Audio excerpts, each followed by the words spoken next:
ஸ்ரீ மகாகுரப்யோ நமஹ. ஹரிஹ ஓம். சதாசிவசமாரம்பாம் சங்கராச்சார்யமத்யமாம் அஸ்மதாச்சார்யபர்யந்தாம் வந்தே குரு பரம்பராம். GeM TV நண்பர்களுக்கு எனது வணக்கங்கள். இன்றைய நாள் அனைவருக்கும் இனிய நாளாக அமைய எல்லாம் வல்ல இறைவனை வேண்டி இன்றைய எம்மதமும் நம்மதமே நிகழ்ச்சிக்கு செல்வோம். இன்னைக்கு நம்ம ஸ்ரீஸ்துதியிலிருந்து ஒரு ஸ்லோகத்தை விளக்கத்துடன் பார்த்துட்டு நேற்றைய தினத்து நீதிகதையின் தொடர்ச்சியை காண்போம். சம்பத்யந்தே பவபயதமீபானவஸ்த்வத் பிரசாதாத் பாவா சர்வே பகவதி ஹரௌ பக்தி முத்வேலயந்தஹ யாச்சே கிம் த்வாமஹமிஹ யத சீதலோதாரசீலா பூயோ பூயோ திசசி மகதாம் மங்களானாம் பிரபந்தான். இந்த ஸ்லோகம் ஸ்ரீ நிகமாந்த மகாதேசிகன் இயற்றிய ஸ்ரீஸ்துதியின் 22வது ஸ்லோகம். இந்த ஸ்லோகத்தில் நம்ம தேசிகன் இதுவரை லக்ஷ்மியை புகழ்ந்து கொண்டு வந்து இந்த ஒரு ஸ்லோகத்தில் தன்னோட உணர்ச்சிகளை கட்டுப்படுத்த முடியாமல் லக்ஷ்மியை பார்த்து சொல்றாராம். அழகான ஒரு ஸ்லோகமாக இருக்கு இது. அவர் என்ன சொல்றார் என்றால், அந்த ஹரி, இங்க ஹரி என்று அவர் சொல்றது பெருமாளே, நம்ம விஷ்ணுவை.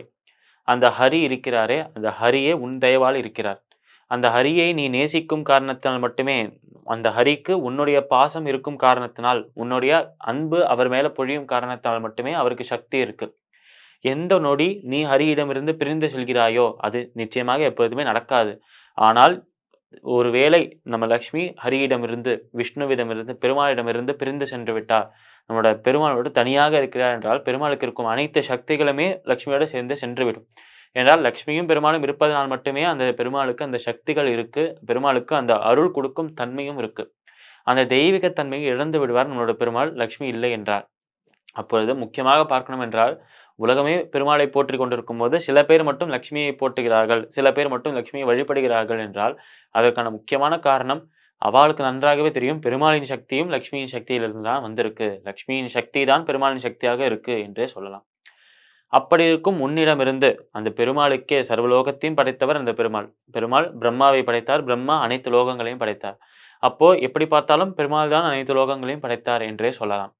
அப்படி சர்வ லோகத்தையும் சகல லோகத்தையும் படைத்த இறைவனாக இருக்கும் பெருமாள், அவருக்கே அந்த சக்தி, உலகங்களை படைக்கும் அந்த சக்தியை நீதான் கொடுத்தாய் என்றால், அப்பேற்பட்ட உன்னிடம் நான் என்ன கேட்க முடியும் என்று கேட்கிறார் நம்மளோட தேசிகன்.